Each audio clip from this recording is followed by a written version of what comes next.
بسم اللہ الرحمن الرحیم۔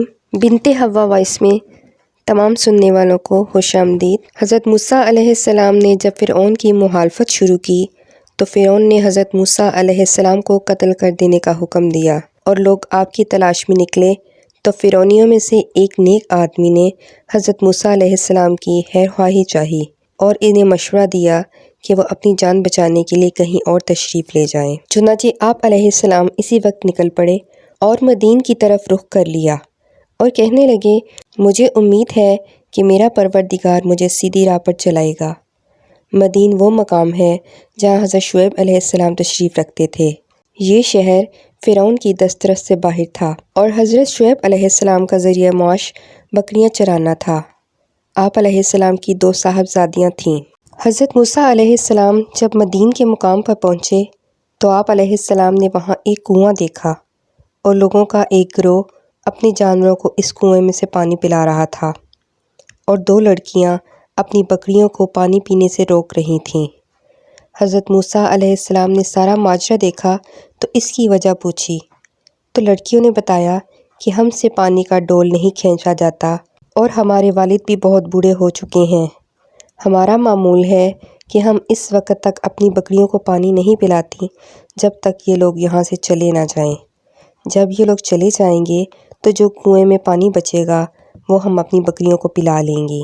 حضرت موسیٰ علیہ السلام کو ان لڑکیوں پر رحم آ گیا اور پاس ہی جو دوسرا کنواں تھا جس پر ایک بڑا پتھر پڑا تھا اور جس پتھر کو بہت سے آدمی بھی مل کر سکا نہیں سکتے تھے، آپ نے اسے تنہا ہی اپنی جگہ سے ہٹا دیا اور اس میں ڈول کھینچ کر ان کی بکریوں کو پانی پلا دیا۔ حضرت عمر بن خطاب فرماتے ہیں، اس کنویں کے منہ کو ان چرواہوں نے ایک بڑے پتھر سے بند کر دیا تھا جس پتھر کو 10 آدمی مل کر سرکا سکتے تھے۔ آپ نے تنہا اس پتھر کو سرکا دیا۔ مصر سے مدین تک پیدل سفر کر کے آپ بہت تھک چکے تھے، پیروں میں چھالے پڑ گئے تھے، ایک درخت کے سائے تلے بیٹھ گئے اور اللہ تعالیٰ سے دعا کی، اے اللہ، میں تیرے احسانوں کا محتاج ہوں۔ ان دونوں بہنوں میں سے ایک بہن نے آپ کی دعا سن لی۔ گھر جا کر دونوں صاحبزادیوں نے حضرت شعیب علیہ السلام سے حضرت موسیٰ علیہ السلام کا واقعہ بیان کیا تو حضرت شعیب علیہ السلام نے اپنی بڑی صاحبزادی حضرت صفورہ سے فرمایا، جاؤ اور اس مرد کو میرے پاس لے آؤ۔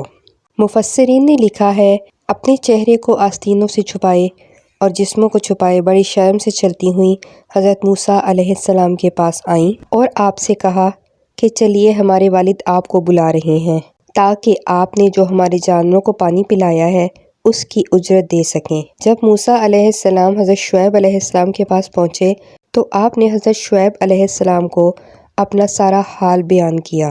شعیب علیہ السلام کہنے لگے، مت گھبراؤ، تم نے ظالم سے نجات پا لی۔ اب تم یہی میرے پاس رہو اور 8 سال تک میری بکریاں چراؤ اور میری ایک بیٹی سے نکاح کرنا ہوگا۔ لہٰذا آپ 10 سال حضرت شعیب علیہ السلام کے پاس رہے اور حضرت شعیب علیہ السلام کی بڑی بیٹی صفورہ سے آپ کا نکاح ہو گیا۔ جب حضرت موسیٰ علیہ السلام نے مدت پوری کر لی تو واپسی کا ارادہ کر لیا اور بیوی بچوں کے ساتھ روانہ ہو گئے۔ راستے میں بارش ہو گئی، راستہ بھول گئے، بہت پریشان ہوئے۔ اس پریشانی میں کچھ آگ جلتی نظر آئی تو گھر والوں سے فرمایا، تم یہاں رکو، میں آگ کا انگارہ لے آؤں تاکہ تم گرمی سینک لو اور سردی کم ہو جائے۔ چنانچہ آپ وہاں تشریف لے گئے۔ وہاں خدا کی تجلی نظر آئی اور اللہ تعالیٰ سے بات چیت ہوئی۔ وہیں آپ کو نبوت ملی اور معجزہ دے کر فرعون کی طرف بھیجے گئے۔